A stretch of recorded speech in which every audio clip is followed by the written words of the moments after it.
बिस्मिल्लाहिर्रहमानिर्रहीम। अस्सलाम वालेकुम students, this is doctor Adil और आप देख रहे हैं एलीट कंसेप्चुअल एकेडमी। जैसे कि आप सबको मालूम है कि हम लोगों ने क्लास 9 बायोलॉजी स्टार्ट की हुई थी अकॉर्डिंग टू न्यू सिलेबस और हम लोगों ने चैप्टर नंबर 3 का आगाज किया हुआ था जिसका नाम था द सेल, जिसके अंदर आज हम लोग इस वीडियो के अंदर टॉपिक पढ़ेंगे structural advantages of the plant cell and animal cell. तो आए बढ़ते हैं व्हाइट बोर्ड की जानिब और आगाज करते हैं अपने आज के लेक्चर का।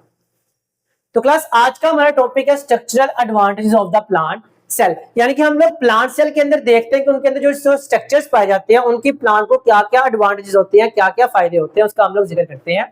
तो हमारी बुक के अंदर 4 एडवांटेजेस लिखी हुई हैं और सारी की सारी एडवांटेजेस का आगे पास ताल्लुक हमारे प्रीवियस टॉपिक के साथ रिलेट कर रहा होता है।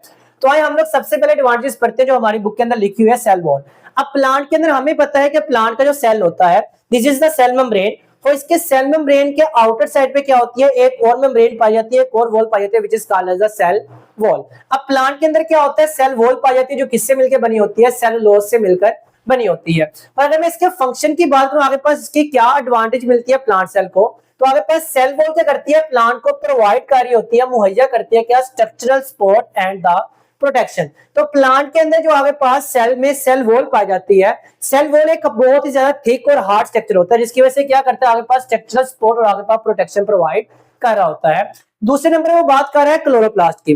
अगर मैं क्लोरोप्लास्ट की बात करूं तो आगे पास क्लोरोप्लास्ट हम लोगों ने पढ़ा था एक ऑर्गेनेल होता है जिसे विच is called the photosynthetic organelle, जो कि प्लांट के अंदर होता है, वो क्या करवाता है, फोटोसिंथेसिस के अंदर रोल प्ले कर रहा होता है। पर हम लोगों ने पढ़ा था फोटोसिंथेसिस क्या होता है, फोटो का मतलब होता है लाइट, यानी कि फोटोन के साथ वर्ड रिलेट कर रहा होता है लाइट, सिंथेसिस का मतलब होता है बनाना। तो आगे पास किसी भी चीज को प्रोड्यूस करना, तो फोटोसिंथेसिस क्या होती है, लाइट की प्रेजेंस में लाइट एनर्जी को इस्तेमाल करके प्लांट क्या करता है, कार्बन डाइऑक्साइड और वाटर को मिला के फूड की प्रिपरेशन कर रहा होता है, it is called the photosynthesis. यानी कि इस पूरे प्रोसेस के अंदर होता क्या है, हमारी जो लाइट एनर्जी होती है, जो सूरज से आने वाली सनलाइट एनर्जी होती है, वो कन्वर्ट हो रही होती है केमिकल एनर्जी में in the form of the food. तो फोटोसिंथेसिस के जरिए क्लोरोप्लास्ट को इस्तेमाल करते हुए लाइट एनर्जी को प्लांट कन्वर्ट करता है किसमें, केमिकल एनर्जी में, जो कि क्या बना रहा होता है, वो फूड बना रहा होता है। तो दिस इज आपके पास फूड बनाने के प्रोसेस को आप लोग क्या होते हैं, फोटोसिंथेसिस कह रहे होते हो।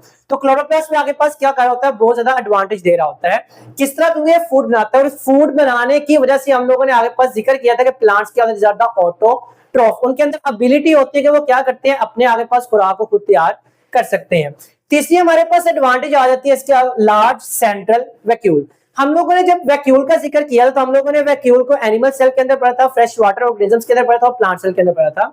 और प्लांट सेल जो मैच्योर प्लांट सेल होता है उसके अंदर हम लोगों ने बात की, उसके अंदर जो वैक्यूल पाया था is a very large and central vacuole होता है, यानी कि this is the plant cell और प्लांट सेल के सेंटर में एक बड़ा सा वैक्यूल पाया था जो कि आगे पास न्यूक्लियस को साइड पे पुश कर देता है।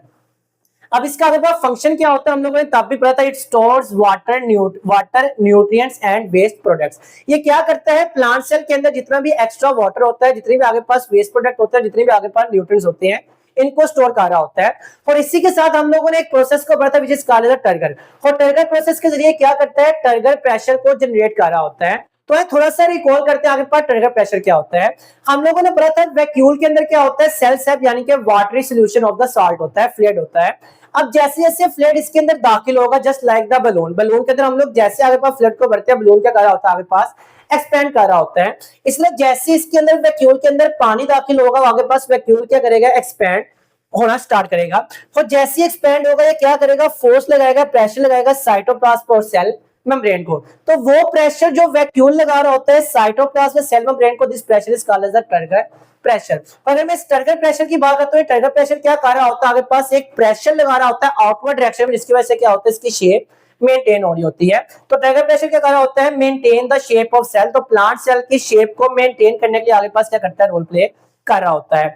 और चौथे नंबर में हमारे पास स्ट्रक्चरल एडवांटेज आते हैं विच is called the plasmodesmata. Plasmodesmata क्या होते हैं, हम लोगों ने बात की जब हम लोगों ने सेल वॉल पढ़ा था, तो प्लांट सेल जब होते हैं आगे पास जो नेबर सेल्स होते हैं, एडजेसेंट सेल्स होते हैं प्लांट के, वो क्या करते हैं, एक दूसरे के साथ कम्युनिकेट कर रहे होते हैं आगे पास कैसे, by the help of the some channels, and these channels are called as the plasmodesmata. डेस्मेटा।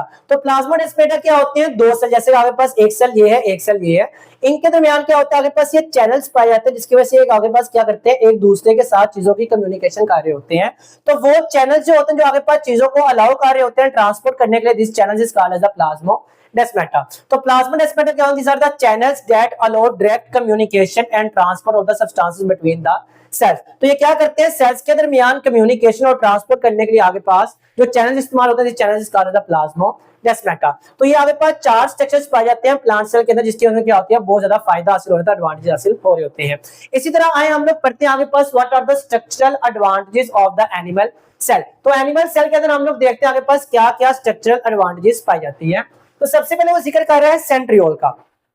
Centriole की अगर हम लोग बात करें, जब हम लोगों ने इसका टॉपिक ही पढ़ा तब भी हम लोगों ने आगे पास जिक्र किया था, ये क्या करते हैं, स्पिंडल फाइबर्स बनाते हैं। और स्पिंडल फाइबर्स की वजह से होता है कि इंश्योर्स कार्य होते हैं, यकीनी बना रहे होते हैं कि इस चीज को accurate distribution of the chromosome during the cell division.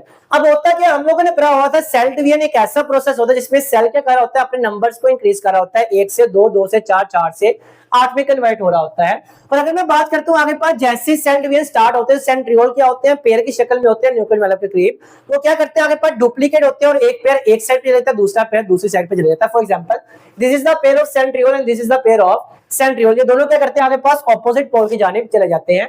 और जैसे आगे पास यहाँ पे क्रोमोसोम होते हैं जो अरेंज हुए होते हैं, तो यहाँ से आगे पास कुछ स्ट्रक्चर्स निकलते हैं धागों की तरह, thread like structure, which is called as spindle fibres. तो यहाँ पे जो ग्रीन कलर के नजर आ रहे हैं, this is called as spindle fibres. और ये स्पिंडल फाइबर्स क्या करती है, क्रोमोसोम के ऊपर एक पार्ट होता है जिसे कहा है सेंट्रोमेयर, और ये सेंट्रोमेयर पे जाके अटैच होते हैं। उसके बाद क्या करते हैं, फोर्स लगाते हैं, उसके क्रोमोसोम्स में करते हैं, एक दूसरे के साथ सेपरेट कर देते हैं। तो आगे पास ये इंश्योर कर रहे होते हैं आगे पास accurate distribution of the chromosome. Accurate distribution का मतलब है कि आगे पास equal distribution of, for example this is a 3 chromosome. तो आगे पास जब इनके पार्ट होंगे तो जो आगे पास 3 क्रोमेटिड बनेंगे, आगे पास एक सेल में जाएंगे और बाकी 3 क्रोमेटिड एक सेल में जा रहे होंगे। This is the accurate distribution of the chromosome. तो ये किसकी वजह से हो रहा होता है, स्पिंडल फाइबर्स की वजह से, जो कि कौन बना रहा होता है, सेंट्रियोल बना रहा होता है। और तब हम लोगों ने आगे पास पूरे अपरेटस को एक नाम दिया था, which is called the mitotic apparatus. Second number पे बात करें लाइसोसोम का। और लाइसोसोम की हम लोगों ने बात की थी सेल ऑर्गेनेल्स के अंदर कि लाइसोसोम क्या होता है, सिंगल मेम्ब्रेन वैक्यूल, जिसके अंदर क्या होता है, आगे पास चीजों को डाइजेस्ट करने के लिए, किसी भी वेस्ट प्रोडक्ट को या मटेरियल को डाइजेस्ट करने वाले क्या होते हैं, बहुत ज्यादा एंजाइम्स पाए जाते हैं। तो लाइसोसोम के अंदर क्या होता है, एंजाइम्स होता है जो क्या करता है, वेस्ट मटेरियल को ब्रेक डाउन कर रहा होता है। और इसके अलावा क्या करता है, आगे पास contribute to the cellular clean up and the recycling. हम लोगों ने जिक्र किया था कि जब लाइसोसोम का आगे पास जिक्र किया था, ये क्या करता है, कंट्रीब्यूट कर रहा होता है सेलुलर क्लीन अप को। जब हम लोगों ने लाइसोसोम का टॉपिक में, तो हम लोगों ने बात की जो डैमेज ऑर्गेनेल्स होते हैं, इनको भी आगे पास कौन डाइजेस्ट कर रहा होता है, लाइसोसोम डाइजेस्ट कर रहे होते हैं। जिसकी वजह से क्या होता है, जो डैमेज ऑर्गेनेल होते हैं वो आगे पास सेल से क्लीन अप हो जाते हैं, आगे पास पाक साफ हो जाते हैं। तो आगे पास ये सेलुलर क्लीन अप के अंदर भी रोल प्ले कर रहा होता है। इसके अलावा आगे पास होती है रिसाइकलिंग। रिसाइकलिंग का मतलब होता है आगे पास नए सिरे से बनना। तो सेल अगर डैमेज हो जाए तो आगे पास सेल्स को खत्म करके नए सिरे से बनाने के लिए आगे पास कौन रोल प्ले कर रहा होता है, this is lysosome and this role is called as the autophagosomes. वो हम लोग आगे जाकर जिक्र करेंगे। तो क्लास हमारी आगे पास थर्ड स्ट्रक्चर एडवांटेज है, which is cilia and flagella. हम लोगों ने प्रीवियस लेक्चर के अंदर ही पढ़ा था जो सिलिया और फ्लैजिला क्या फ्लैजिला होते हैं, आगे पास एनिमल सेल के अंदर सेल मेम्ब्रेन की चंद एक्सटेंशंस होती हैं। और दोनों का आगे पास फंक्शन क्या होता है, ये इन्वॉल्व होते हैं इन द मूवमेंट। ये क्या करते हैं, सेल के अंदर मूवमेंट को आगे पास परफॉर्म करवा रहे होते हैं। फॉर एग्जांपल के तौर पे आगे बुक समझा रही है, sperm cells which has the flagella move towards the egg in the fertilisation. आगे पास फर्टिलाइजेशन क्या होता है, जब हम लोगों ने चैप्टर नंबर 1 के अंदर एम्ब्रियोलॉजी पढ़ी थी, तब हम लोगों ने जिक्र किया था कि प्लांट सेल के अंदर क्या होते हैं, 2 गैमेट्स होते हैं। One is the male gamete which is called as sperm, other one is the female gamete which is called as the egg.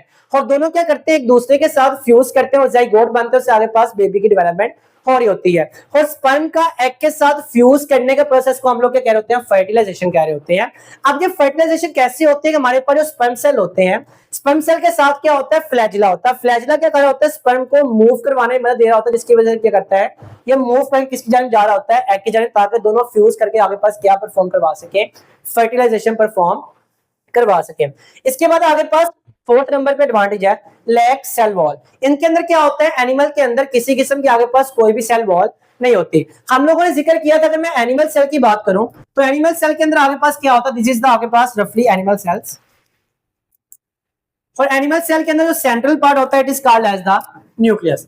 और हम लोगों ने जिक्र किया था जिसका जो आगे पास आउटर मेम्ब्रेन होती है जैसे सेल मेम्ब्रेन, उसके बाद किसी किस्म की कोई भी सेल वॉल नहीं होती, जैसे कि प्लांट के अंदर आगे पास क्या पाई जाती है, सेल वॉल पाई जाती है। अगर आप क्लास हम लोग बात करें अब इसमें आगे पास सेल वॉल नहीं होती, तो इसका आउटर मेम्ब्रेन क्या होगी, सेल मेम्ब्रेन। और सेल मेम्ब्रेन के अंदर क्या होती है, काफी ज्यादा लचक पाई जाती है, काफी ज्यादा इलास्टिसिटी पाई जाती है। तो आगे पास सेल वॉल नहीं होती, जिसकी वजह से क्या होता है, ये एनिमल सेल के अंदर आगे पास लचक होती है, फ्लेक्सिबिलिटी होती है। और इस फ्लेक्सिबिलिटी क्या कार्य होती है, इसको आगे पास चेंज को शेप को आगे पास चेंज करने में रोल प्ले कार्य होती है।